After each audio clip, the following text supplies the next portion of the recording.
the courtyard of Peach's castle in Super Mario 64 lies one of gaming's most heavily debated mysteries. A simple star statue with a blurred plaque on the plinth reading, depending on who you ask, the simpler Eternal Star or the more enigmatic L is Real 2401. The latter is connected to the idea that somehow Luigi is unlockable in-game, the L representing the second Mario brother and the 2401 being some sort of hint on how to find him. Of course, this isn't true, but the mystery of the statue remains. The Legend of Zelda is perhaps home to more gaming mysteries than any other series, some being urban myths like the Triforce in Ocarina of Time, but others being things which seemingly just don't fit into the series lore, like the bizarre carvings found in Twilight Princess HD's Castletown. Like Mario's Eternal Star, the walls of Castletown in the original Twilight Princess were decorated by blurry textures, vague outlines of what appears to be people, but completely impossible to decipher due to the quality. This isn't really a mystery. It makes sense for Castletown, a medieval settlement with ornate stone walls, to have carvings of perhaps important or influential figures, maybe historic battles, royals, or religious events. But unlike the Eternal Star, these textures were updated years later in Twilight Princess's Wii U remaster, and it's fair to say that the new textures were strange. One of the earliest videos on this channel was talking about these new carvings, which I compiled as best I could into this image. The carving is split into 3 roughly equal-sized panels, each depicting different scenes. The first panel on the left shows what appears to be a Goron, perhaps Darunia from Ocarina of Time, holding up his left hand. In front of him is a group of 3 people, a man, a woman and a child, who appears to be Link judging from his hair, shield, tunic and cap, and the closest match being Child Link from Ocarina of Time. In the background is the Triforce, the omnipotent artifact left by the goddesses, which the Goron and the group seem to be discussing or worshipping. The next panel gets stranger. We again have a woman, perhaps the same one, holding an urn, and by her side is Child Link again.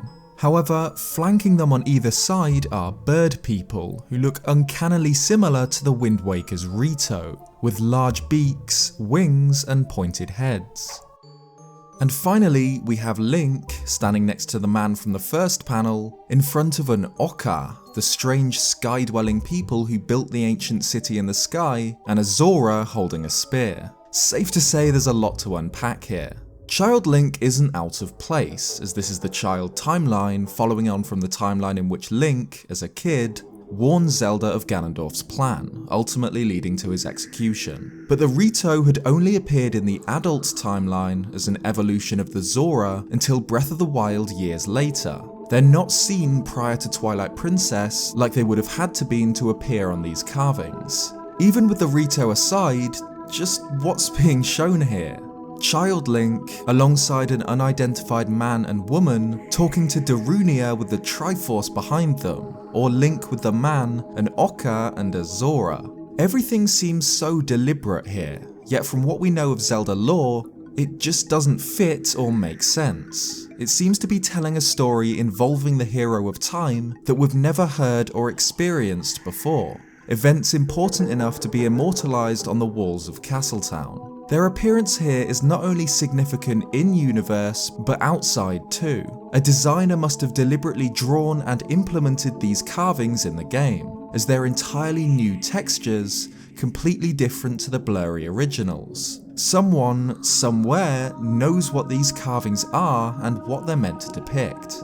Back when these were first discovered, many people, myself included, thought that these events could be some sort of clues to what might happen in Breath of the Wild, known at the time as Zelda Wii U, especially after series producer Eiji Aonuma explained that Twilight Princess's HD remake was a sort of origin point for the new Zelda, and after playing the HD version, you might have some, oh I see, moments when playing Zelda Wii U. But while it did involve the return of the Rito tribe, interestingly alongside the Zora just like in the carvings, Breath of the Wild didn't make the events depicted here any clearer. The man and woman are still unidentified, as is the story the carvings are trying to tell. The fact that a young Link, probably the Hero of Time, appears here is interesting too, as the Hero of Time's inclusion in Twilight Princess in the spectral form of the hero's shade is a mystery in itself. Perhaps these carvings are clues to the unseen end to this Link's tale. For years, this carving's been the centre of a bunch of theories, that the man is Ganondorf, or that the Rito and Goron are some sort of depictions of Revali and Daruk. But the main takeaway was the appearance of the Rito alongside the Zora, which many assumed meant the Rito must have also evolved in the child timeline, similarly to how they did in the adult, but were just never seen in-game. But the reasons behind why these events were shown on the walls of Castletown, who these characters are, and the story they're meant to tell remained a mystery. Just a bizarre, unexplained addition to the HD remaster. Until last month, when the user EvanD0 posted on the Zelda subreddit new information regarding these carvings. Twilight Princess's HD remaster was actually handled by Tantalus Media.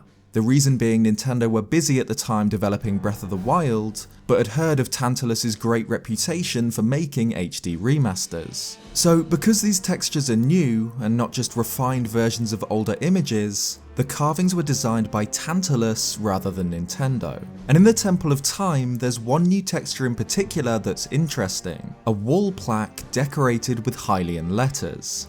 Most of these just translate to the alphabet like they do in the original, but unique to the HD remaster is the text at the bottom, spelling out, "Jack Kirby Crosby made this," in reversed letters.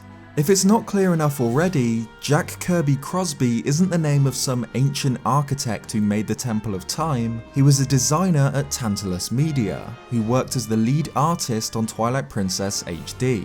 This little translation left by Jack, a little tag of sorts putting his mark on the game, has been known for a while, but EvanD0 on Reddit took things a step further by reaching out to Jack, asking about the game's new textures and the mysteries surrounding them.